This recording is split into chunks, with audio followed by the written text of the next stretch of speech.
you see They her zoom face in on her clear as day. face. Yeah. And he's like, Mobius is like, enhance. And, it's like, and she's like, and he's like, She looks scared.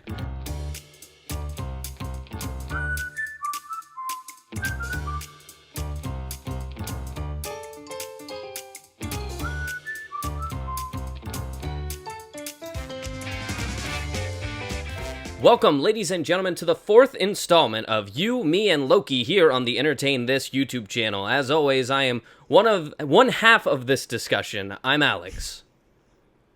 Yes, and I am Nick, so I am the other half, and together we create one whole, which is the discussion of the Disney Plus Marvel television show Loki.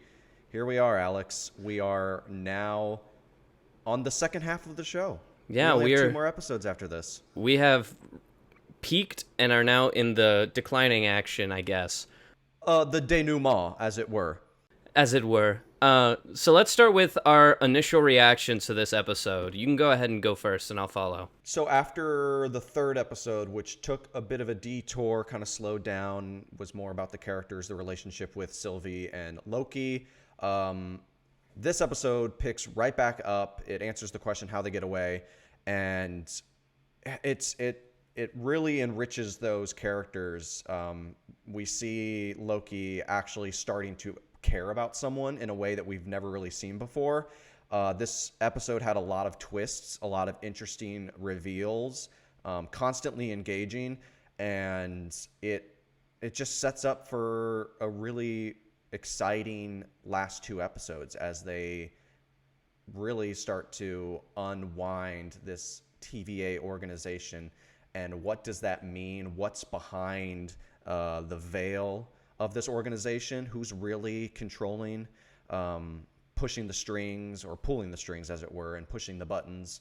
And what does this mean for the MCU going forward as we wrap this up? I think it's one of my more favorite episodes. Overall, I had a blast watching it. Yeah, I would have to agree with a lot of those points. I especially like your comparison to the last episode because they do sort of feel like polar opposites, but they complement each other so well. Because the last episode was a lot of character development. We got a lot of information, but maybe not a lot happened. So there wasn't a lot of plot development, but we did gain information.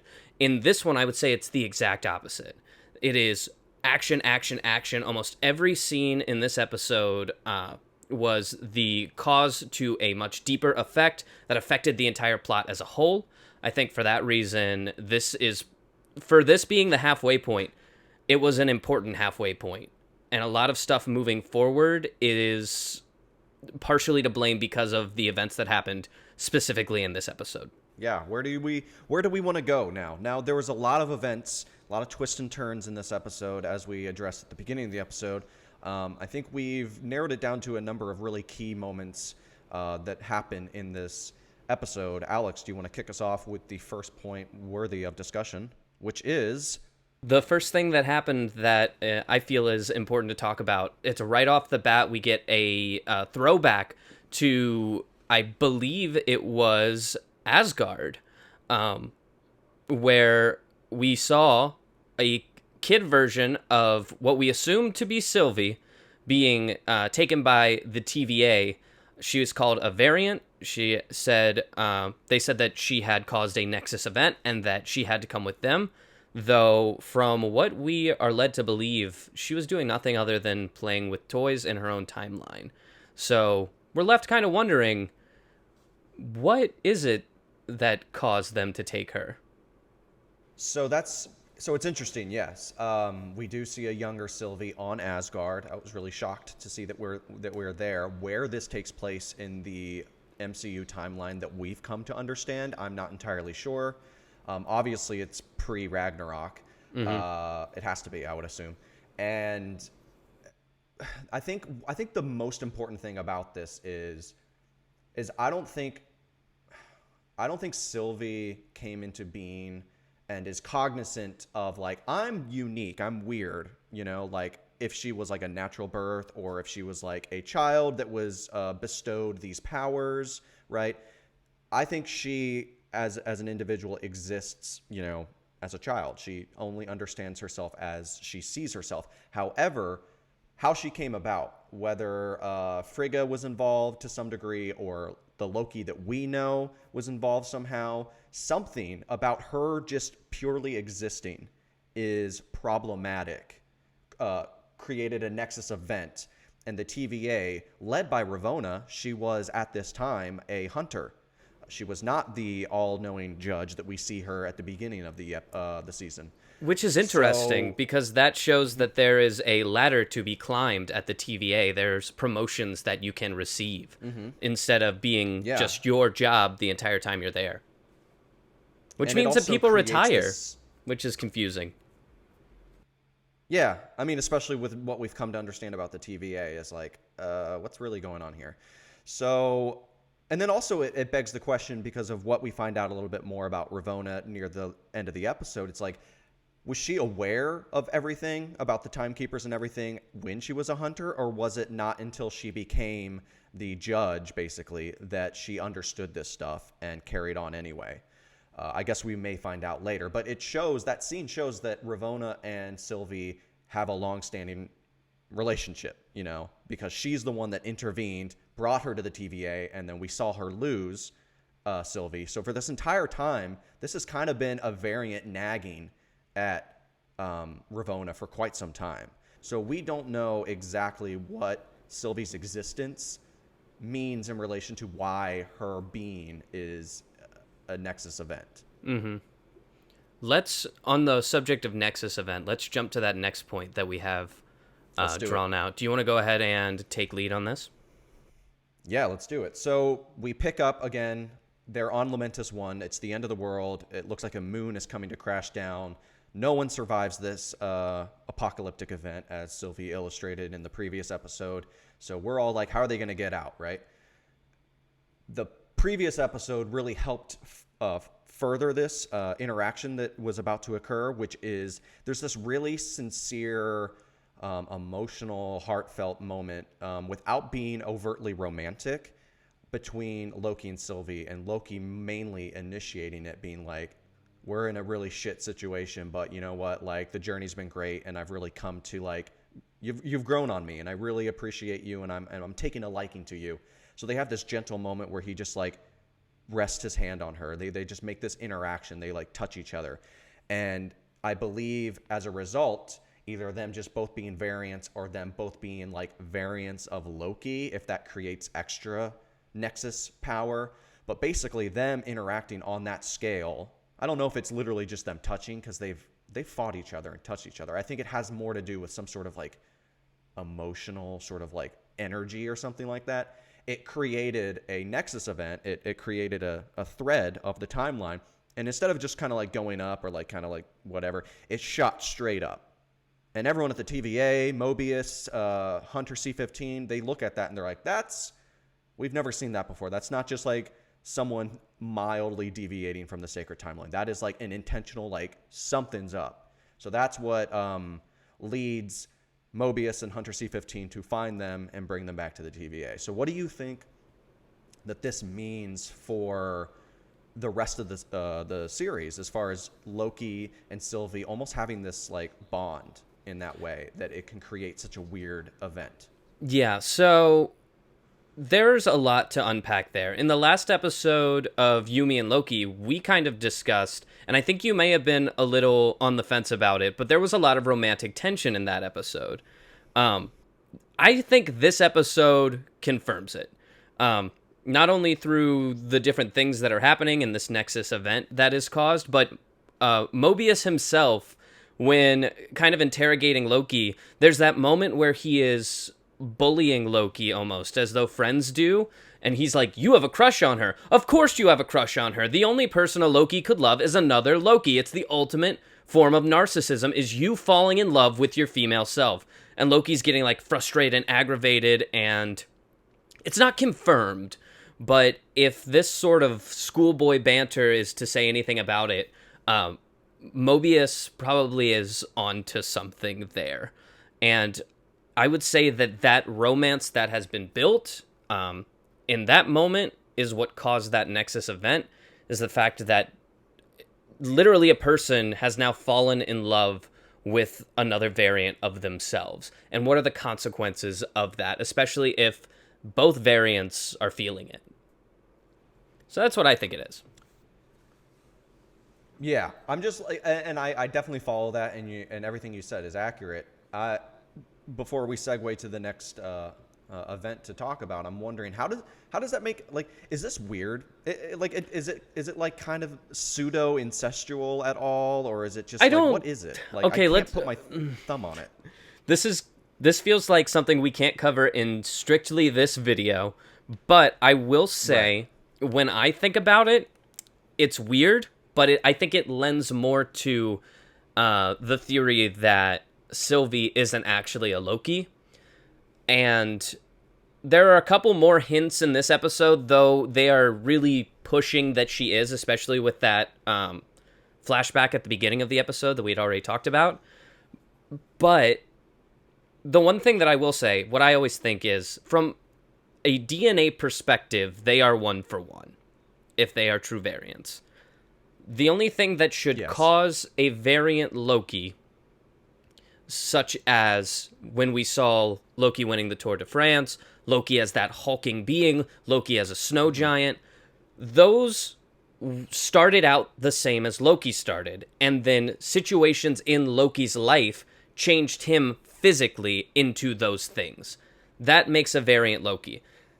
Now, can a Loki be born female and still be considered a variant? I don't know. There's a lot to kind of unpack there, because that's basically like, it goes into About Time logic, which is a movie. It's a romantic comedy about time travelers. But the idea is that, I know which one you're talking about. Yeah, the idea is that even like the slightest variation of what you do can change something as minute as the way that a reproductive thing happens and can make a baby different. Maybe that's why. I don't know. But it doesn't make sense to me. So I'm staying with Sylvie probably isn't a Loki. The next key moment that we want to talk about is obviously the next thing that happens in the episode, which is they get rescued, quote unquote, by the TVA, who comes into this apocalyptic event and plucks them out. They're both captured. There is a number of things that go on in the TVA, such as awakening Mobius, as well as Hunter C-15, to the fact that they are variants. I actually think Hunter C-15 already knew from the time that Loki Sylvie had been inside of her mind. That was when she was awoken, because she got memories of who she was while Sylvie was in charge of her body. Roxxon Correct. Yep. Okay. But in this episode, Mobius gets enough information to also be convinced that he himself is a variant. And in doing so, there are consequences, to say the least. What are your thoughts of the time that they spent in the TVA before the next big event happened? Yeah, so it was really interesting. They kept them separated at the request of Ravonna, presumably because, I mean, clearly, I think she wanted two investigators to be handling two different things, because if C-15 went and interrogated Loki after interrogating Sylvie, just like Mobius wanted to do for the same, their evidence, they could corroborate their story, basically, with Loki saying, hey, you're a variant. And then if he went over to Sylvie and she's like, oh yeah, you're a variant, watch this, boom. Then it's like, okay, all the pieces are connected, I understand now. So by keeping them separated and not letting them do that, it allowed for there to be that mystery still, and keeping them separated from that big reveal. We go back to the Roxxon Mart with Hunter C-15 and Sylvie, and she's like, yo, basically I need you to tell me, like, they go off the grid, they go somewhere where the TVA cannot see them, and she's like, tell me the truth, is this really happening? And she touches her and shows her and unearths her previous memories. And I thought that was I was really nervous that they were gonna like go like flashback or whatever, and we were gonna like see her doing something like kind of like they did in, I think it was episode 3 with C-20. I really like that they just gave it a moment where the camera's sitting on her, the actress, and we just get to see her on her face. We can read that she's seeing the memories, and you can almost see like tears rolling down. Like she feels it, she sees it, she understands now. I thought that was a really beautiful way to paint that scene. And so now she's unlocked. She's like, something's up, right? Mobius has a little bit more of a hard time doing that. He talks to Ravonna a bit and kind of like probes her a bit about a couple questions about what are we really doing here? What is this? Like, why can't I go talk to her? Yada, yada, yada, yada. He does some digging. He steals Ravonna's tempad, looks up the basically the interrogation of C20, who is basically, yo, hey, I'm a variant. You're all a variant. This is all a sham. And then Ravonna is like, we're done with this. And I like that, like, she like jumps in and then you see they her zoom face in on her clear as face. day. Yeah. And he's like Mobius is like, enhance. And, it's like, and he's like, huh? She looks scared. Yeah. Immediately so after that's that. why yeah. they got rid of her, because he kept questioning Ravonna, like, so what happened to her? She was like, I mean, aside from being startled and stuff, she seemed really fine. And Ravonna's like, no, her mind snapped and we had to kill her, basically. And he's like, that doesn't make sense. So like already he's kind of like on edge, like what is going on? But by the time that we go into this next event, which is, we'll get to, the Timekeeper reveal, Mobius comes back in, brings Loki out, and he's like, hey man, I think you're right. Something's going on. Let's go. And they pull him out of Loki's time cell where he's constantly being attacked by Sif over and over and over again, just to kind of soften him up. When they exit there, Ravonna's there, and she's like, busted. You stole my tempad, basically. Yeah. And what he tries to play it off. He tries to play it off, but then you know what? It was really sad, but after we get to the post-credit scene, I'm like, okay, we're probably going to see Owen Wilson again as Mobius. Which we'll get into. He takes a moment. He's like, you know what? Yeah, you know what? I forget the question that she asked. She's like, where do you imagine yourself? Or she like, says, if you could go anywhere in time, where would you go? And he doesn't answer her at first while they're sitting in the office. But now in this moment where she's staring him down, he's like, I know where I'd go. Yes. And he would go back to his life, probably riding a jet ski and stuff. And he says this as an act of defiance, as a like, I know what I am now. I know you guys are lying to me. Do your worst, basically. And they do. Prune him, and he disappears. And immediately, I don't know about you, I'm like, oh shit, that's the end of Owen Wilson. He's gone. But we'll get into what this means later on. So this next event, I want you to tee it up, Alex. This is actually teased at the beginning of the episode. Let's start in the elevator. So they're going down. They kind of understand where they're going.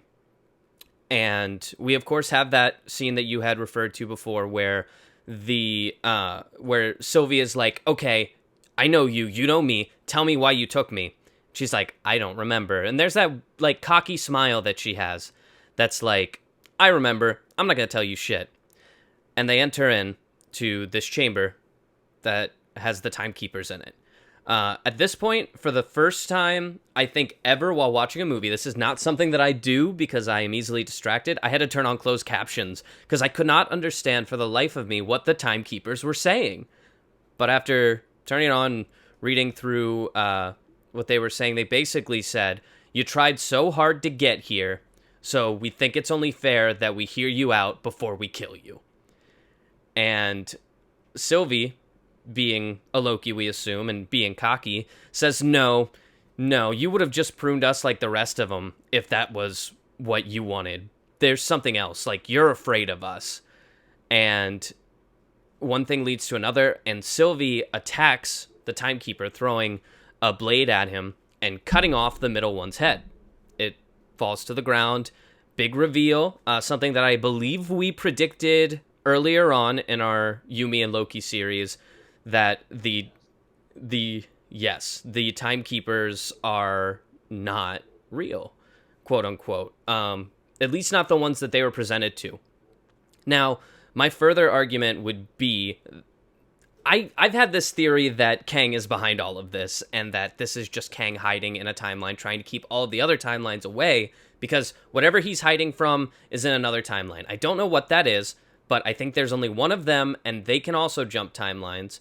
If you know the history behind Kang, his whole thing's time travel, so it makes sense that the TVA is his creation.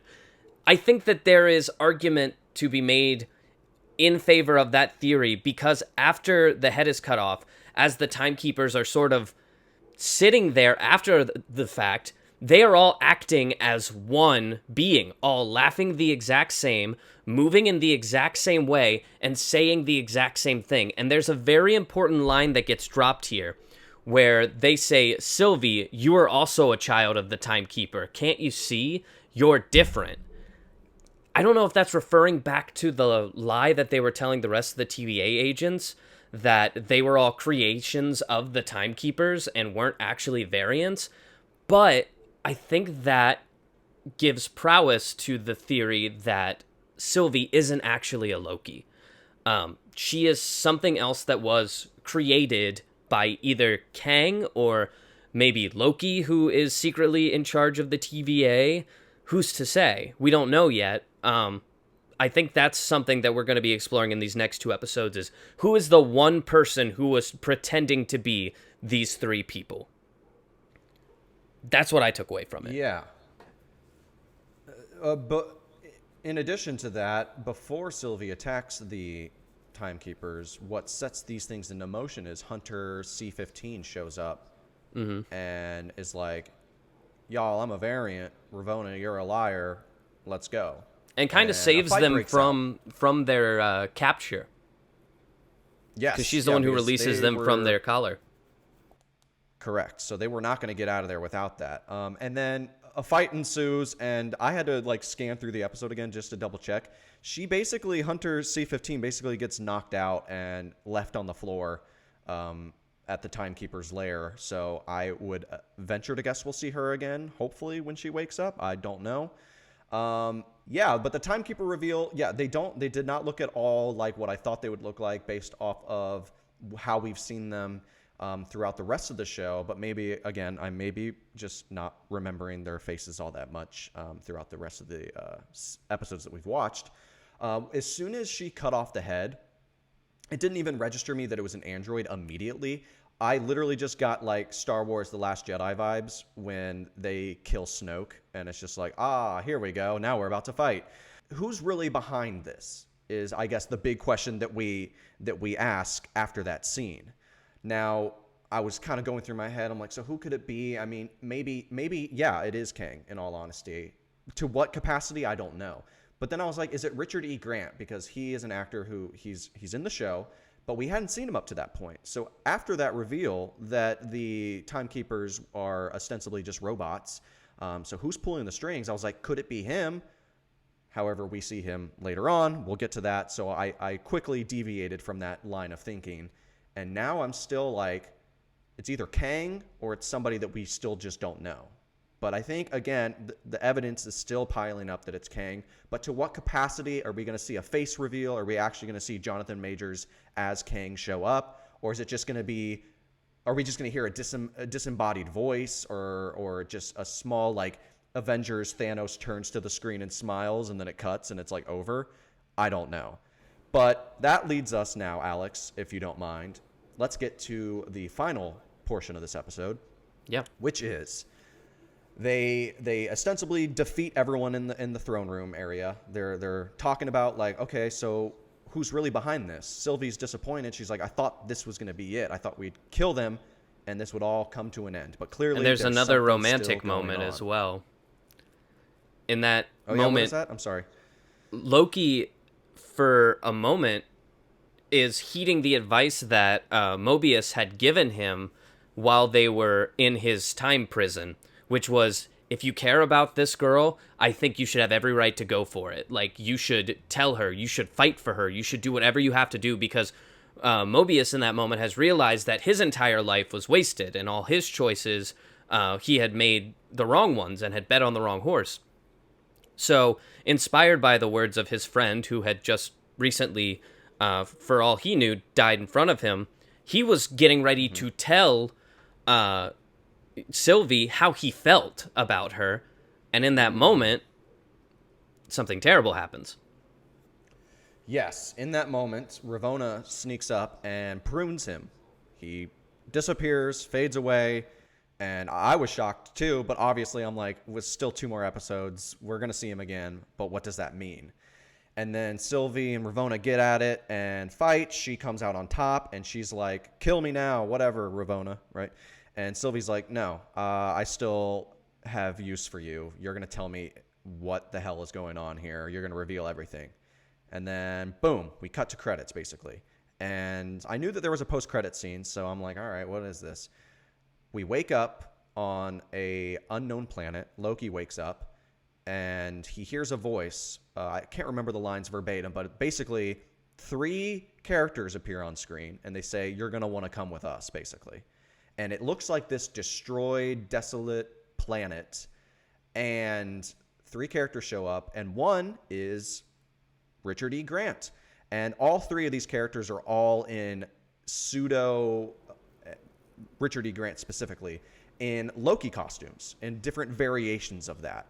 And it just cuts there. We have no idea where we are, who these people are, and is Mobius here on this planet too? Like, is this where all pruned people go? What is this exactly? Let's talk about that. Yeah, so let's break down especially the characters that show up after we find out that, in fact, pruning sends you somewhere else. It doesn't delete you, it sends you to another place. So, first off, we hear a voice, Loki looks up, and these characters are in front of us. If I am to assume correctly, this is the breakdown. There is the original Loki from his very first appearance in the comic books. He's there. So, comic book Loki. That's the Richard E. Grant, yep. There is a version of Loki who, instead of Thor being worthy, this version of Loki was worthy. So it's like Thor Loki, and that's why he holds the hammer. That's true. There's actually 4 characters. There's then a kid Loki, who I don't know much about, but I'm interested in finding out. The 4th character is actually being held in the arms of the kid Loki. It's an alligator Loki, a variant of Loki looks like that a is Komodo dragon. Maybe a Komodo dragon, alligator. I don't know exactly what kind of, maybe reptile it is, but that is also a Loki. It wears the crown, and we know from the history of these gods that Loki often turns into animals, sometimes permanently. That's true. One time he turned himself into a snake. He turned himself into a snake. That's canon.